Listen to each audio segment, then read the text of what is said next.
안녕하세요. 와우패스 회원 여러분, 반갑습니다.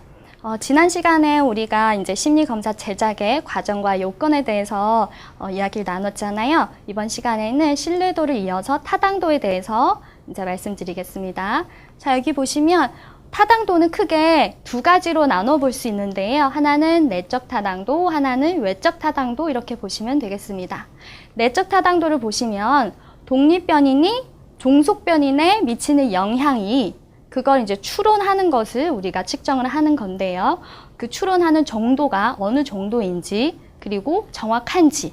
그러니까 연구 결과가 그 변인이 이제 종속 변인에 미친 영향이 정확한지에 대한 얘기를 이제 추론하는 것이 타당도, 내적 타당도라고 하겠습니다.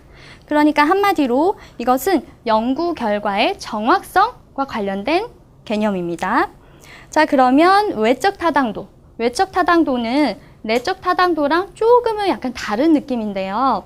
외적 타당도는 연구 결과가 있잖아요. 우리가 이제 연구를 통해서 얻어진 이 결과가 이 연구뿐만 아니라 다른 경우, 일반적인 경우까지 우리가 대표를 할 수 있고 확대할 수 있고 일반화할 수 있는지의 정도를 이야기를 합니다. 그래서 여기 보시면 외적 타당도는 일반화 가능성이고요. 내적 타당도는 정확성, 이렇게 구분하시면 되겠습니다. 자, 그러면 우리의 타당도의 종류가 시험에 이제 자주 나오기도 하고요. 이 부분은 시험에 굉장히 중요합니다. 그래서 이거는 별표를, 타당도의 종류 별표를 3개 되도록 외워주시면 좋겠습니다. 자, 타당도 첫 번째, 내용 타당도, 두 번째는 준거 타당도, 세 번째 구성 타당도, 이렇게 3가지가 있습니다. 자, 첫 번째 내용 타당도가 뭐냐? 내용 타당도는 측정 도구의 대표성.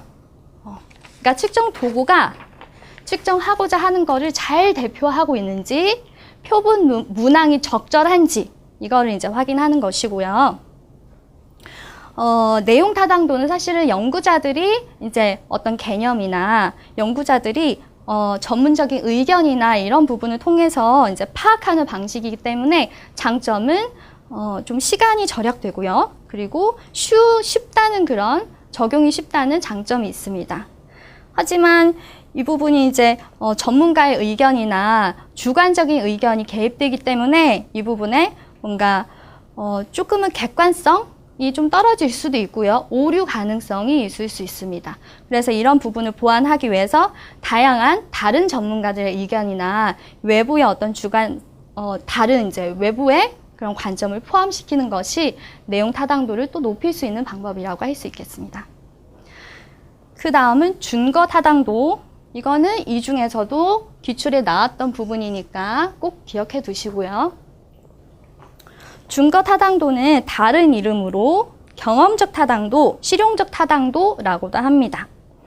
그러니까 이거는 뭐냐면 이미 준거라는 말이 있잖아요. 그러니까 이미 어떤 기준이 있어요. 그 기준이 있는데 지금 측정하고자 하는 어떤 측정값이 이전에 이미 검증된 그 측정값과 어느 정도 상관이 있고 얼마나 관련성이 있는지를 확인하는 것입니다. 그리고 준거 타당도 내에서도 여기에 보면 준거가 있는데 그 준거의 시점에 따라서 또 2가지로 나눌 수 있는데요. 하나는 예언 타당도, 다른 말로는 예측 타당도라기도 합니다. 두 번째는 공인 타당도, 다른 말로 동시 타당도라고도 해요. 그러면 여기서 보시면 보이시나요? 예언 타당도는 준거가 미래에 있다고 보시면 되겠습니다. 예를 들어서 어떤 행위가 일어날 것이라고 예측을 했는데 그것이 실제로 이후에 일어난 그 실제 대상이 그런 행동이 나타났다면 이것이 예언 타당도가 높다 이렇게 보실 수 있겠습니다. 예를 하나 들면 내신 성적이 대학 성적을 만약에 잘 예측을 한다. 내신 성적이 높은 학생이 대학교 갔더니 대학 성적도 높다. 그러면 내신이라는 이 시험의 예언 타당도가 높다, 적절하다 이렇게 볼 수 있겠습니다.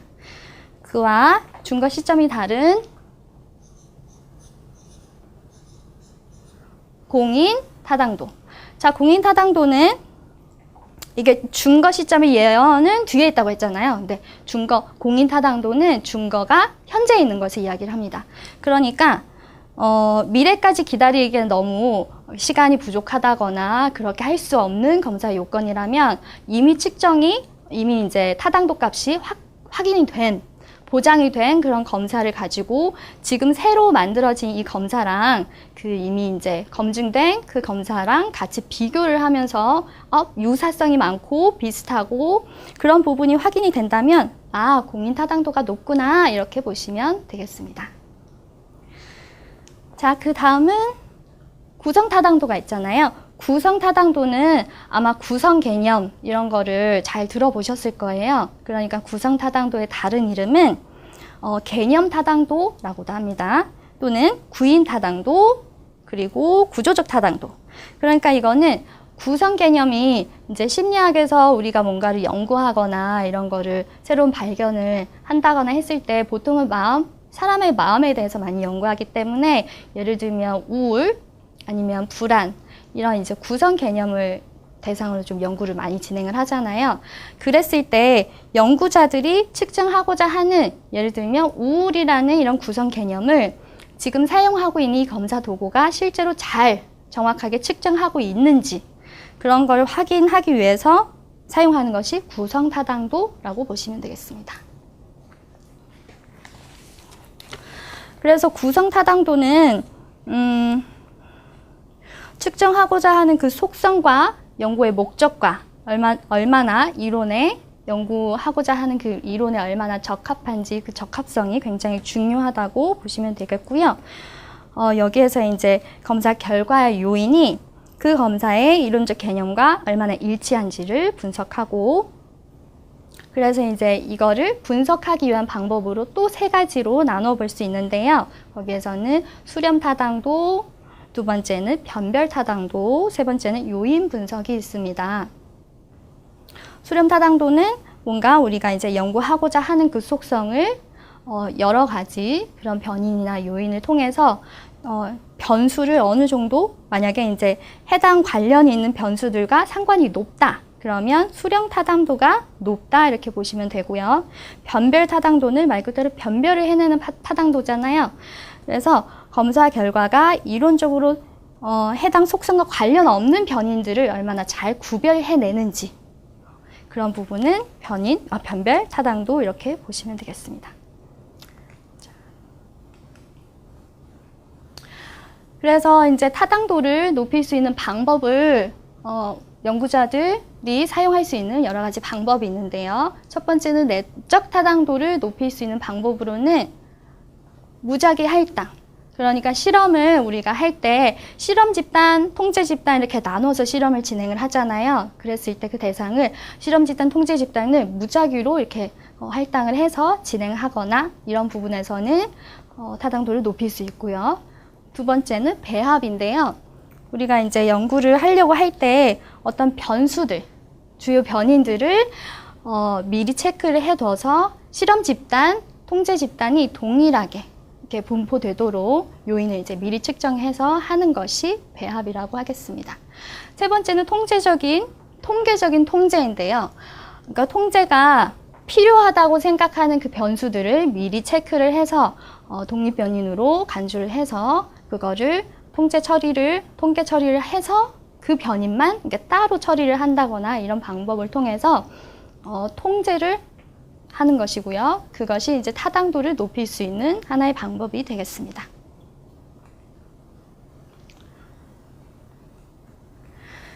자, 이제 외적 타당도를 높이는 방법이에요. 외적 타당도는 아까 처음에 이제 말씀드렸던 것처럼 어떤 연구의 일반화 가능성을 말씀드렸잖아요. 그래서 여기에서 모집단에 대한 타당성, 우리가 이제 표본 자료를 모았는데 이 자료가 이 표본 대상들이 실제로 모집단을 잘 반영하고 있는지, 모집단의 특성을 잘 반영하고 이것이 맞는지 이런 부분을 이제 검증하고 파악하는 것이 외적 타당도 높일 수 있고요. 두 번째는 환경에 대한 타당성. 그러니까 일반화하기 위해서 여러 지금 이 환경뿐만 아니라 현실적이면서 다양한 또 다른 환경에서도 적용할 수 있는지를 검토하는 것이 외적 타당도를 높일 수 있는 또 다른 방법입니다. 자, 그리고 이제 우리가 검사를 제작하거나 검사를 제작하고 이렇게 하는 과정에서 중요한 개념 중에 하나가 표준화입니다. 표준화의 정의를 보시면 검사에 실시하고 채점을 하고 그리고 검사 수행하거나 이러한 과정이 일관성이 되는 것을 의미합니다. 그러니까 일관적으로 모든 절차가 똑같이 진행돼야 된다는 거고요. 두 번째 보시면 실시, 채점, 그리고 결과의 해석이 동일하도록 모든 절차와 방법을 동일하게 그러니까 A라는 검사자가 수행하는 검사와 B라는 검사자가 수행하는 그 검사가 똑같은 검사라고 하면 모든 절차가 동일해야 한다는 거예요. 그래야지 이 검사 결과가 일반화할 수 있고 타당하다고 볼 수 있기 때문이에요. 그래서 이런 검사를 표준화 검사라고 합니다. 자, 표준화 검사의 이제 표준화는 절차의 표준화, 채점 표준화, 해석의 표준화 이렇게 세 가지가 있겠습니다. 한 번 더 체크해 두시고요. 자, 그러면 이제 표준화에 대해서 어떤 기능이 있는지 한번 살펴보겠습니다. 크게는 세 가지 플러스 마지막 이제 네 가지까지 있는데요. 여기 다시. 자, 표준화의 기능을 보시면 이렇게 네 가지 기능이 있겠습니다. 첫 번째는 예언과 예측할 수 있다. 그러니까 어떤 심리적인 그런 연구나 심리와 관련된 연구를 통해서 인간의 행동의 특성을 미리 파악할 수 있다거나 예측할 수 있고 이후에 어떤 행동이나 이런 부분을 예측할 수 있다 이렇게 보시면 되고요. 두 번째는 진단을 하는 겁니다. 그러니까 한 개인의 수검자가 와서 이제 검사를 진행을 했을 때 이 수검자의 장점, 단점, 그리고 현재 가지고 있는 어떤 지적인 능력이나 아니면 행동적인 그런 능력이나 특성이나 이런 부분을 파악할 수 있어요. 그래서 파악을 해서 지금 수검자의 진단을 내렸을 때 어떤 진단에 들어갈 수 있고 또는 어떤 진단에 부합하지 않는지 이런 걸 확인할 수 있겠죠. 세 번째는 조사인데요. 그러니까 이런 표준화 검사들이 굉장히 다양하게 많이 있을 건데요. 이런 검사들이 어떤 집단의 일반적인 경향을 조사한다거나 예를 들어서 어떤 지역의 일반적인 경향을 확인을 하고 서울에 있는 이 학교들의 어떤 요인에 대해서 확인을 한다거나 아니면 집단에 대한 어떤 조사를 해서 집단 간 비교를 할 수 있는 그런 부분도 있겠죠. 그리고 네 번째 기능은 수검자의 개성이나 적성을 발견하고 그래서 예를 들면 학교에서 아이들이 적성 검사를 통해서 진학이나 직업 선택이나 이런 부분에서 지도를 받고 도움을 받을 수 있기 때문에 표준화 검사가 또 이런 기능이 있다라고 보시면 되겠습니다.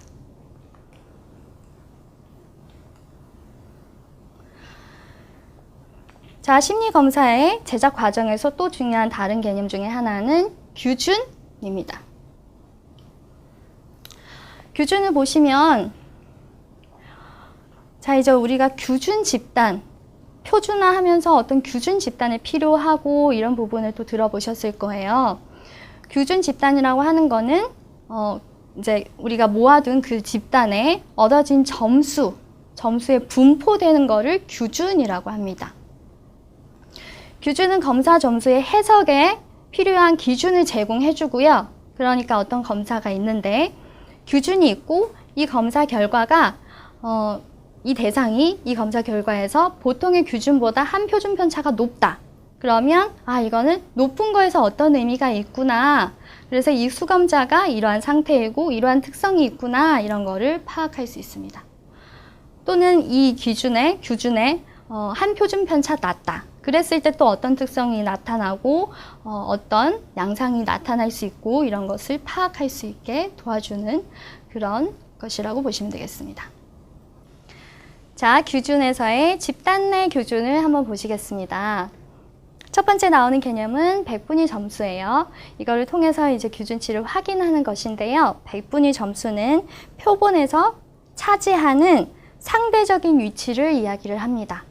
예를 들어서 이 수검자의 점수가 90%다라고 하면 100명 중에 90명, 90% 정도? 그러면 거꾸로 얘기하면 위쪽에 속하니까 10등 정도에 속한다, 이렇게 보시면 되겠습니다. 백분위 점수의 장점은 보기도 쉽고요. 계산하기도 쉽다, 이런 장점이 있고, 단점으로는 극단적으로 갈수록 이게 해석이 측정치가 왜곡될 가능성이 있다는 것입니다. 그러면 두 번째 개념은 표준화 점수인데요. 우리가 보시면 표준화 점수는 이렇게 세 가지가 있고요. 세 가지를 이용해서 표준화 점수를 계산을 하고 이렇게 할 수가 있습니다. 자, 여기 보시면 첫 번째는 Z점수예요. Z점수의 산출 공식을 보시면 이렇게 이제 수검자가 얻어진 원점수 마이너스 표집의 평균, 그리고 나누기 표준 편차, 이렇게 해서 얻어지는 점수가 Z점수고요. 두 번째는 T점수예요. 이거는 기출에도 많이 나오기 때문에 꼭 체크해 두셔야 됩니다. 별표 2개. 자, T점수는 일종의 표준 점수로서, 그러니까 마이너스 값을 없애기 위해서 여기에서 이제 곱하기를 50, 평균은 50으로 이렇게 해서 더하는데요. 여기에서 표준 편차는 10으로 잡아서 이렇게 계산을 합니다. 표준 편차 10 플러스 표준 점수 곱하기 표준 점수 플러스 50. 여기에서 얻어진 점수는 T점수다, 이렇게 보시면 됩니다.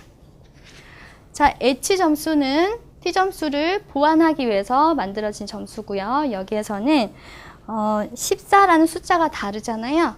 여기서는 표준 편차를 10으로 뒀을 때 단점을 극복하기 위해서 표준 편차를 14를 둬서 이렇게 계산 공식을 만들었습니다.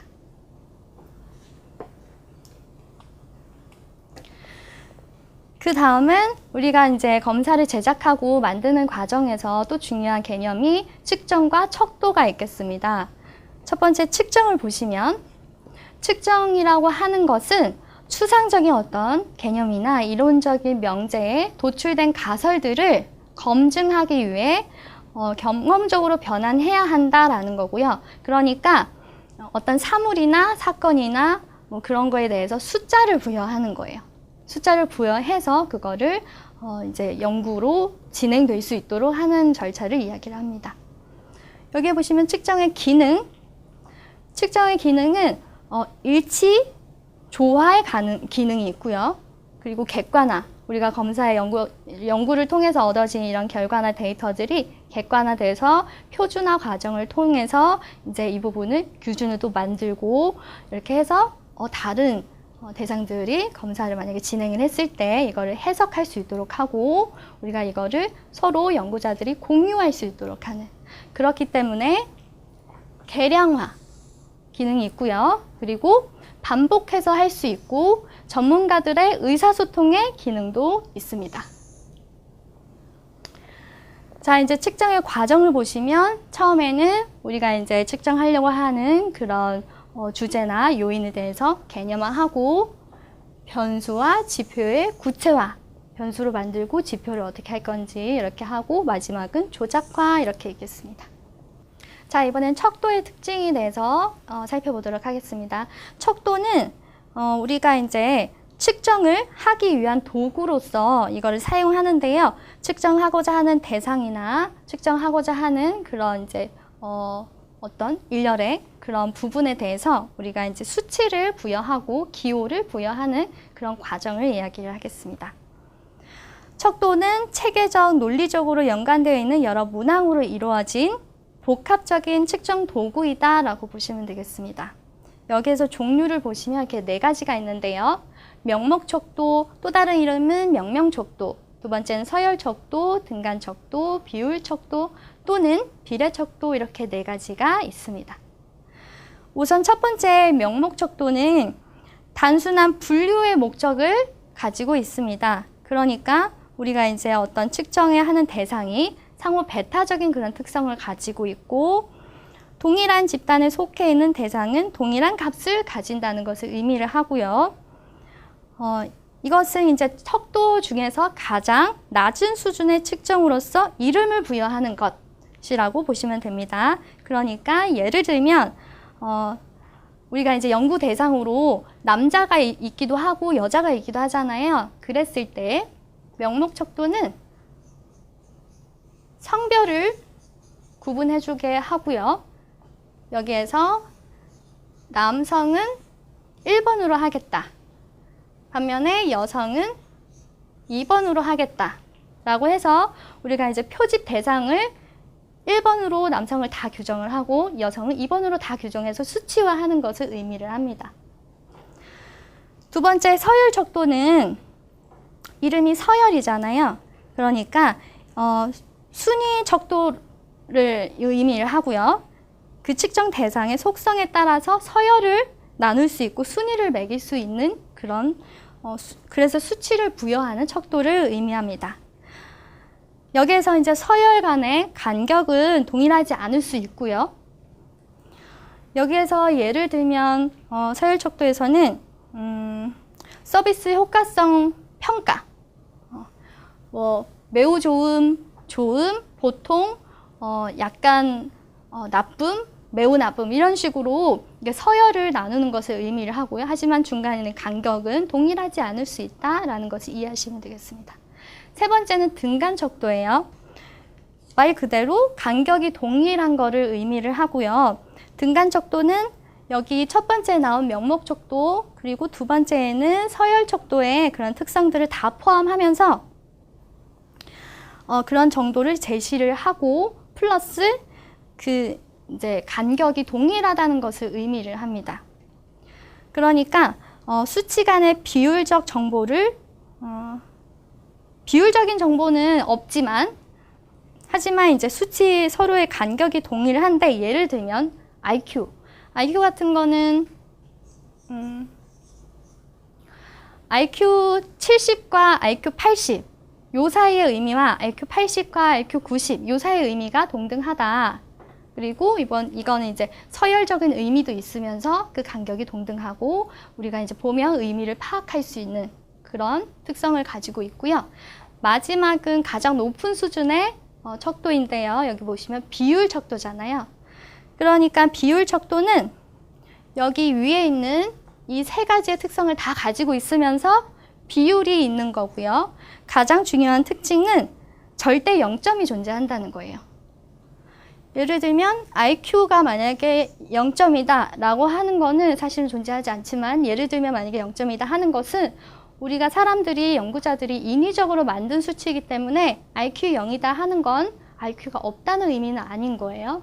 하지만 비율 척도에서는 여기에서 예를 들면 연령이 이제 비율 척도인데 5살과 4살 사이에 어느 정도의 이제 동등한 간격이 있으면서 비율이 있고 여기에 0살까지 갔다라고 하면 이 0살은 없어지는 거잖아요. 그래서 이거는 절대 0점이라고 하는 거예요. 존재하지 않은. 그러면 두 가지가 사실 조금 헷갈릴 수는 있는데 이거를 구별하기 위해서 가장 이제 신경 써주셔야 할 것이 절대 0점입니다. 절대 0점이 존재한다라고 하면 비율 척도이고 존재하지 않고 그것은 단순히 연구자들의 어떤 이제 임의적인 그런 수치일 뿐이다라고 하면 등간 척도 이렇게 보시면 되겠습니다. 자, 그러면 오늘은 여기서 마치고요. 다음 시간에 이어서 하도록 하겠습니다.